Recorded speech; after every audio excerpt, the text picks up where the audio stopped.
2 மாநிலங்களில் தேசிய கொடியை ஏற்றிய பெருமை தனக்கு மட்டும்தான் இருப்பதாக தெலுங்கானா ஆளுநர் தெரிவித்திருக்கிறார். சமூக நீதி அடிப்படையில் நீதித்துறை நியமனங்கள் இருக்க வேண்டும் என திராவிடர் கழக தலைவர் கி வீரமணி வலியுறுத்தியுள்ளார். இன்றைக்கு இந்த அளவிற்கு 245 பதவிகளுக்கு வரும்போது எல்லாருக்கும் அந்த வாய்ப்பு வந்தால் தானே சந்தேகத்திற்கு அப்பாற்பட்ட நிலையில் அந்த நியமனங்கள் நேர்மையாக நடக்குது என்ற உணர்வு வரும். அது கேட்கறதுக்கு நமக்கு உரிமை இல்லையா?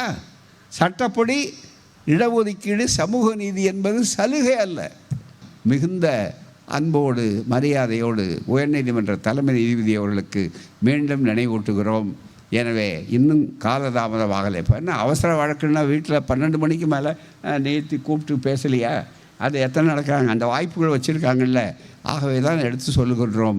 உச்சநீதிமன்றத்தினுடைய கைட்லைன்ஸு சொல்லிட்டோம். மிக முக்கியமாக மைனாரிட்டிகளுக்கு வாய்ப்பு கொடுக்கணும், பெண்களுக்கு வாய்ப்பு கொடுக்கணும், மற்றவர்களுக்கு நோ டைவர்சிட்டி டிஃபிசிட்னு சொல்லக்கூடிய அளவிற்கு அங்கே பல்விதமான தன்மைக்கு வாய்ப்பு இருக்கணும்னு சொல்லியிருக்கிறார்கள்.